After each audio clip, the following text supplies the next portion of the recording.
I haven't done one of these in a while, so I felt like throwing it back. Why not? It's currently 3:30, 3:40 a.m. Walking through Brickell right now. I came back from hanging out. Well, not hanging out really. Well, it was hanging out, but we got some stuff done. My friend Simon, he helped me with some visual stuff for my brand and like kind of helped me flesh out my artist identity. We put me onto a lot of really cool ideas, helped me with like some fonts, we did a photo shoot, just like impromptu in the middle of this kava bar, and we were just chopping it up, swapping ideas. It was really productive, and I don't know. I feel so good because it's crazy knowing that like majority of the time when people help me out with stuff, it's not because I ask them to necessarily.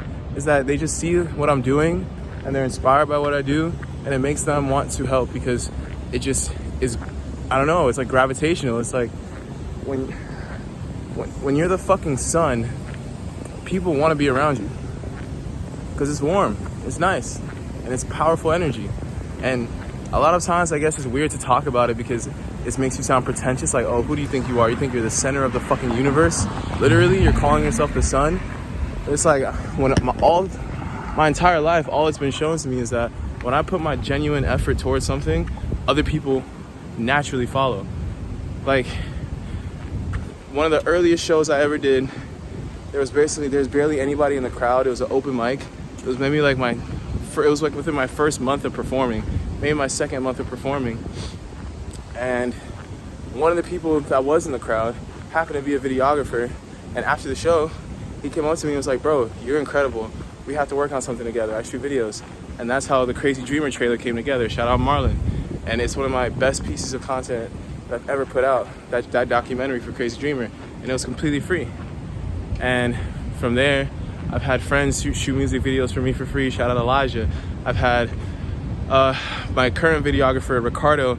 He's already shot 2 free music videos for free for me. And we're working on the 3rd one right now. Photo shoots. My friend Alec, he's been shooting photos for me for a while now, completely free. And it's like, I feel like a bum sometimes because I wish I could pay these guys, but I'm just so fucking broke. But it feels good knowing that like they're here to stick around for the long haul because they believe in the vision, they see what I'm doing, and they see that I'm someone who's willing to help himself first and foremost. And with or without their help, I'm gonna get to where I wanna go. And when people see that, when they see you not begging for shit, when they see you just staying 10 toes to the fucking ground, like when Ricardo hit me up to do a music video for Escape that you guys are gonna see pretty soon, that same day I was basically doing a campaign on Instagram to try and get Russ to see the freestyle I did to his song. And Ricardo just happened to be on Instagram that day, which he rarely is, and was like, dude, how have we not, like, I just saw your shit, and I was just like, dude, how have we not worked on something together? Like, I want to shoot something for you for free. Mind you, he's a busy person. So the fact that he went out of his way, it says a lot about me. And it's just so weird saying this stuff out loud. This is like stuff that I don't feel comfortable saying out loud because I feel like people are always going to misconstrue it. But it's the reality. I'm working my fucking ass off right now. I'm doing 75 hard in the middle of an album rollout while still working a job, while still working a 9 to 5, while taking care of my kid, being a part-time dad, you know, while just having to maneuver through life and trying to be an artist in a time where it's so hard to be one. And I don't give myself enough credit sometimes. So I'm taking that shit fucking back right now. And it's a product of knowing your worth, but proving your worth to yourself more so. You know what I'm saying? I don't have to be out here right now. I could be asleep right now. You know, I could be working on other things and telling myself, it's justified that I'm skipping my workout because I have to do this, that, and the third. And, you know, I would have done this, but, you know, I had to take care of my mom or this or that, or, I would have done this, but this got in the way. It's like, no, I made a commitment to myself that no matter what, I was going to put myself fucking first. And when I put myself first, other people are going to grow and they're going to elevate, and I'm going to be able to help more people as a result. And it sucks sometimes. It sucks knowing that my mom is at home and, you know, she has trouble. I don't even know how much I want to talk about this stuff publicly, but, you know, my mom, as you guys know, she's blind, right? Like she has maybe like 5% vision, 10% vision maximum. And so we're trying to help her out with, like, you know, social security stuff and trying to get her into rehab, me and my sister. But the reality is my sister works full-time as a nurse, and I work part-time.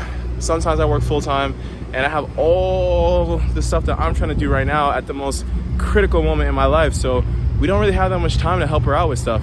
And it's fucking sad sometimes. Like, I feel so guilty. I'm like, dang, if I didn't put all this effort into 75 Hard, if I didn't put all this effort into, you know, I don't know, cultivating my email list, like, I could set more time aside for my mom. And, you know, maybe I'm making excuses in that regard, but the idea is I will never let me helping someone else or me taking time away from my thing for someone else be the excuse for why I couldn't get something done. Like, my mom always tells me, she's like, look, don't worry about me, all right? As long as you're doing what you need to do, as long as you're happy, that makes me happy. And I know that she means that, but at the same time, I know she also feels sad when I can't take her to a doctor's appointment, or when she's asking my sister to help out with, like, I don't know, like, hey, can you read the mail out to me because I can't read it? And she's, you know, my sister's stressed out. She's tired from a 12-hour shift. She's like, I'm really sorry, I can't. Can just wait till tomorrow. And then it gets pushed back. And it fucking sucks. And I don't know, it's just like,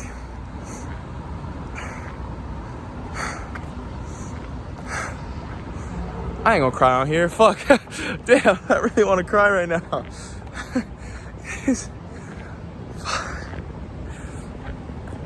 This is really hard. This is really hard. Fuck, I don't want to cry right now. Fuck. Okay, I'll cry off camera. I got this. Fuck.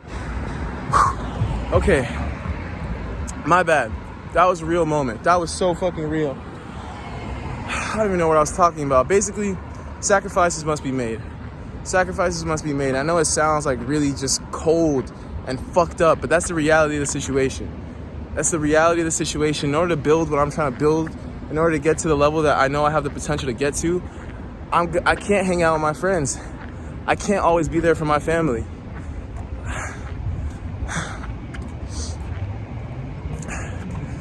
And sometimes it feels great because it makes me feel like, wow, I'm doing shit that no one else is doing. Who else is out here this late? Who else is, you know, not watching anime, even though it's one of their favorite things in the whole wide world to do? Who else is not playing video games and constantly having coworkers and friends? Oh, did you play this? Oh, have you heard about this? No, I was watching a YouTube video on how to build my email list. No, I was trying to figure out monetization strategies. No, I was trying to figure out how to tell stories about this song that I put out that maybe only a couple hundred people listen to. Nah, that sounds fucked up. That's insane that a couple hundred people listen to my music. But, you know, that I know aren't necessarily gonna blow up and go viral tomorrow or the next day or maybe in a year from now. But 10 years from now, it's gonna look retarded. And I'm gonna look back and be like, yeah, it was fucking worth it. Look at what I built. And I'm not gonna be satisfied. Even at that point, I'm gonna keep wanting to pursue. I'm gonna keep pushing for more. I don't know, it's a fucked up lifestyle, but I really have become like that guy.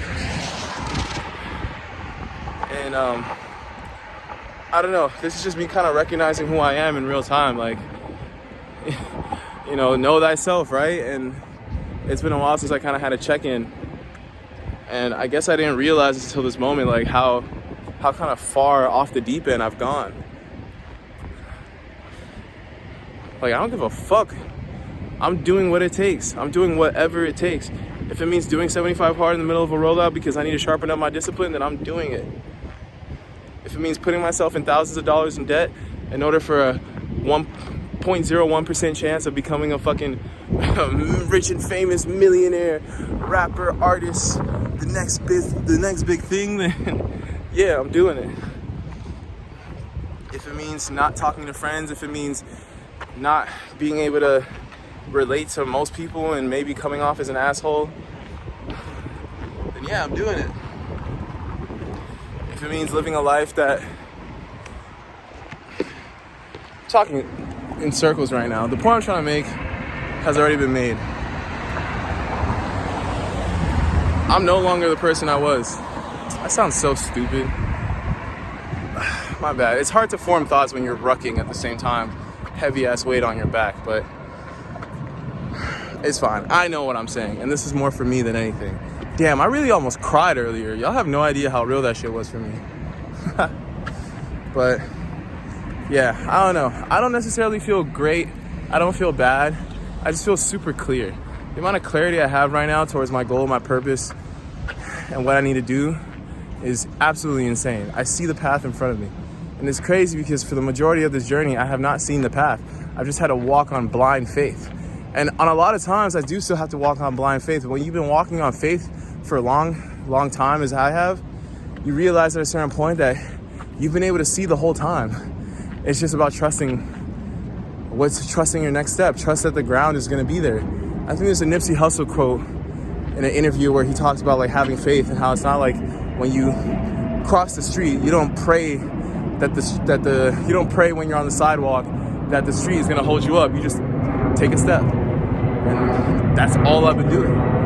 And after a while, you just start realizing like, wow, every time I take a step forward and I have complete faith in myself, I end up exactly where I need to be every single time. So, clarity. Every single day. Another step, another step, another step. It's almost spooky. It feels fucking scary knowing that like we really are gonna get there. Like motherfuckers gonna look at me and be like, the same way I look at, or the same way I used to look at the motherfuckers who are really at the top, and now I realize I'm one of them already. I just haven't, my physical reality hasn't caught up to it yet, but I'm 100% there, locked in. I used to have so many doubts. I used to be so like, I'm not one of them. Like I'm trying to pretend to be one of them, but I'm not one of them. And now I'm one of them. And it's so weird. Like I've been trying to document this journey for so long. And I don't know at which point it happened exactly. I guess 75 hard was the biggest change the first time I did it. But this time feels different. This time feels like, oh man, the wind's getting too bad. Y'all probably can't hear me anymore, so let me get up out of here. I've talked in circles for long enough, but this is an important one. Yeah. Let's go. Let's fucking go.